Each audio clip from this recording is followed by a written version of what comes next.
What's going on, guys? Welcome back to another video on our 92 Z32. So earlier today, me and Tony got a timing belt put on this other motor, checked the compression,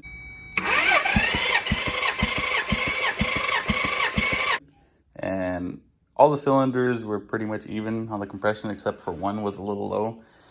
I think they were all 150 and then 150 and 160, and then this one right here and the center one on this head was 120, but I'm pretty sure it's just gonna be like from sitting for a while. Once we add some oil, we added some oil that went up a little bit. Once we get it started and running, I'm sure the rings will seat again and be fine. If not, I mean 120 is still okay. So as long as it's above 100, it'll be fine. But now that we know this is good, now we're gonna start taking this apart. I'm gonna order parts for this one that we need before we can swap it in. The one thing that we are gonna be using, we're not gonna be using the stock turbos. We're gonna be using some eBay turbos that Tony already has on his. They're T28s. They're eBay T28s, but they work pretty good. So I need to order those. I'm ordering the timing kit. What else was it? It was a timing kit. A few things from CZP that we need to run those turbos, I believe. And Tony already gave me the list for all the stuff that we're gonna need, but I'll go over all that stuff later once I order it. But yeah, I started going through the car. I found a few interesting things. So the last time this car was registered was in 2006, and there's a paper in there from 2006. I believe it said 2006, from when the car failed emissions. See if I can grab this out real quick.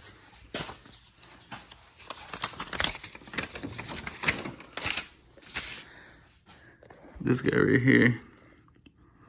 So 2007, that's when they tried to do emissions, and they failed horribly. So, I mean, we're not going to be using any of that emissions stuff, so we don't have to worry about that. But it's just crazy that it's been that long since it's been registered. Then this stuff too. There was a 3-day permit. When was this 3-day permit? On 2006. Last registration date. What is this? 5/30 of 2007. That's when the last got registration. So who knows when the last time it was actually driven. But anyways, I thought that was kind of interesting. And then let's see if I can get in here. There's that HKS boost controller, and the buttons are missing, but I think you can probably still press them in. I don't know. I haven't really messed with this too much. Then this is over here in the glove box. This HKS boost gauge. Thought that was kind of cool, especially like you don't see stuff like this anymore. This was from way back then.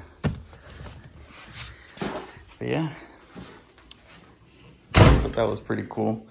But anyways, yeah, now that we got that all figured out, I need to order some parts, and I'm gonna get to tearing this down and get as much as I can done tonight, and then tomorrow morning maybe Tony's gonna come help me finish taking it apart. But hardest part on this is gonna be taking off the damn intake, because they didn't do any of the deletes. So I know it's not gonna be that hard, but it is a little bit of a pain, mainly because of the EGR tubes. But yeah, I'm gonna try and put this on a time lapse and try not to bore you guys too much with the disassembly, but take it apart and see how long it takes.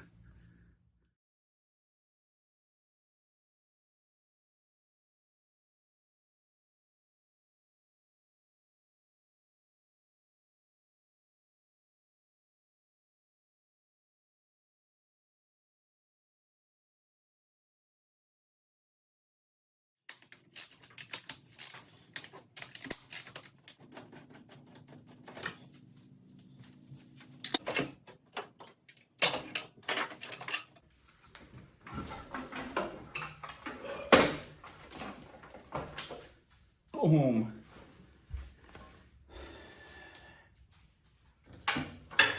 Ah. Fucking yeah. Now the plenum's off. That took a lot longer than I thought. Probably took like I guess like 30, 40 minutes extra on top of what I had already done. But I also got these pipes off on each side for the turbos, and the radiator and the fan clutch are off too. I didn't really show too much. Well, actually, I didn't really show anything. I'm taking it off, but most of the hoses that go under are like they're all coolant hoses. I just snipped all those off because we're not going to be using most of those. Pretty much any of the ones that go on under the intake are going to be deleted. And then the turbos, they're not going to use any. We're not going to use coolant lines for the turbos. Just oil fed, and that's it. So that was a little bit of a pain. I haven't done a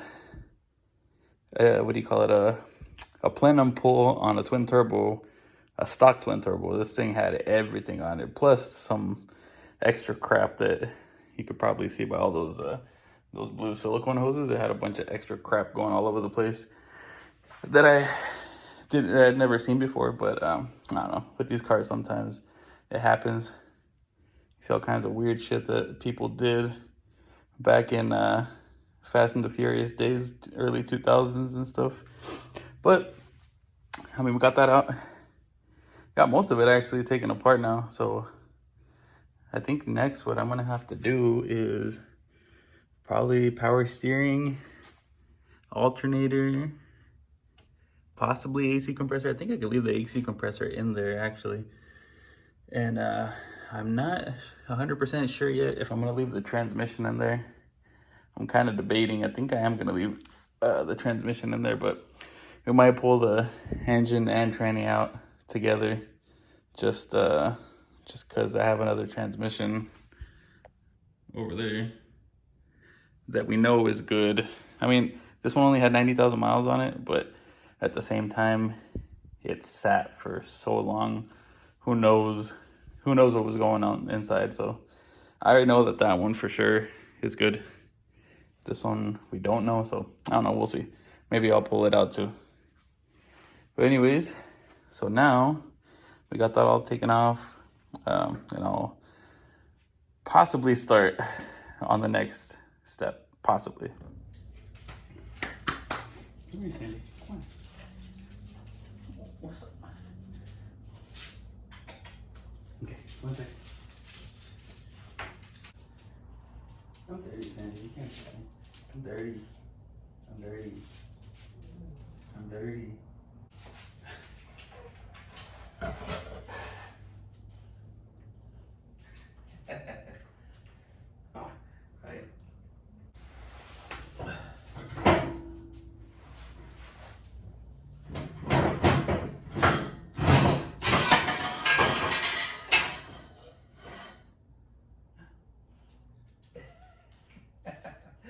Sandy, go.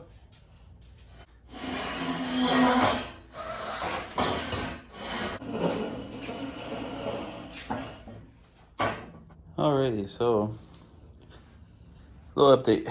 Got the exhaust off. It's all welded together. It's got an H pipe, and I hate H pipes. What I want to do on this one is get an X pipe with whatever mufflers I end up using. But yeah, this thing's out. Next would really be last, which is the drive shaft, and then undoing the wiring, whatever wiring is underneath for the transmission, which honestly I think I could leave it on there because I think it goes with the alternator from what I remember. But I'm just gonna go in there and see what else I need to unbolt still, which I know I need to take off the drive shaft and transmission mount and whatever wiring or grounds that are down there. So I'll get to doing that, and after that we should be pretty much ready to pull the motor out. And I'm gonna try to do it all all together. I'm gonna try and pull the engine and tranny together. I'm pretty sure it comes out that way. I did one, the most recent one I did was on a Blue Z32 that I had. It was an NA, but it's the same thing.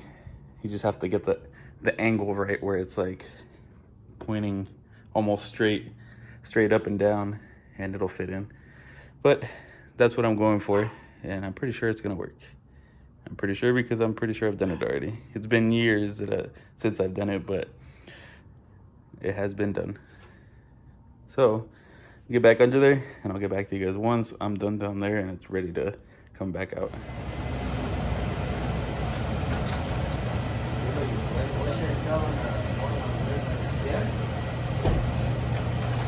Feels like I need to go higher, though. But see if you could tilt it like to your way, like that. Louder. Oh shit. Yeah?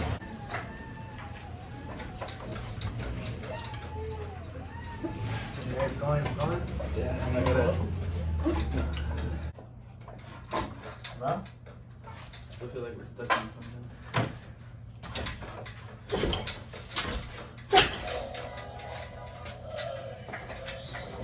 Wait, what? That's good. It got loose.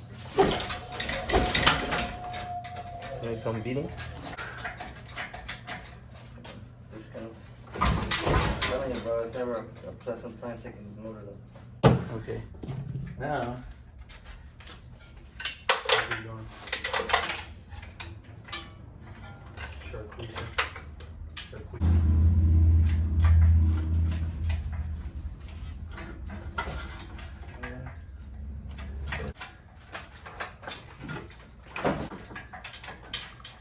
This is all maxed out and shit. But the back flipping shit. Yeah, cool. Hold on. Really? Yeah.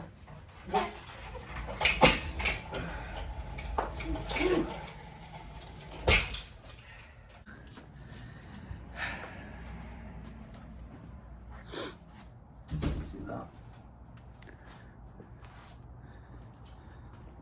Check those solenoids.